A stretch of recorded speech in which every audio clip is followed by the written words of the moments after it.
తెలంగాణ రాష్ట్ర కాలుష్య నియంత్రణ మండలి కార్యాలయంలో గణేష్ వేడుకలు ఘనంగా జరిగాయి. సభి కార్యదర్శి రవి ప్రత్యేక పూజలు నిర్వహించారు. బోర్డు సిబ్బంది, అధికారులు పెద్ద సంఖ్యలో పాల్గొన్నారు. ఈ ఏడాది 3,24,000 మట్టి విగ్రహాలు పంపిణీ చేశామన్నారు. మట్టి వినాయకుని వాడడమే కాకుండా మండపం అలంకరణకు కూడా వినియోగించిన పదార్థాలు ఎకో ఫ్రెండ్లీ అని తెలిపారు. అనంతరం ఉద్యోగులకు అన్నప్రసాద కార్యక్రమాన్ని ఏర్పాటు చేశారు.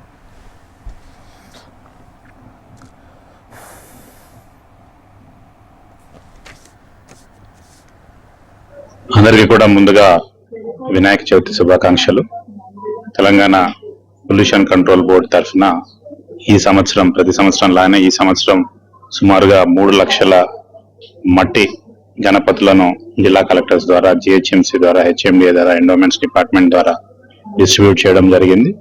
అలానే PCB హెడ్ ఆఫీస్ లో కూడా ఎన్విరాన్మెంట్ ఫ్రెండ్లీ గణేష్ ని పెట్టుకోవడము, మిగతా ఐటమ్స్ అన్ని కూడా ఎన్విరాన్మెంట్ ఫ్రెండ్లీ పెట్టుకోవడం జరిగింది.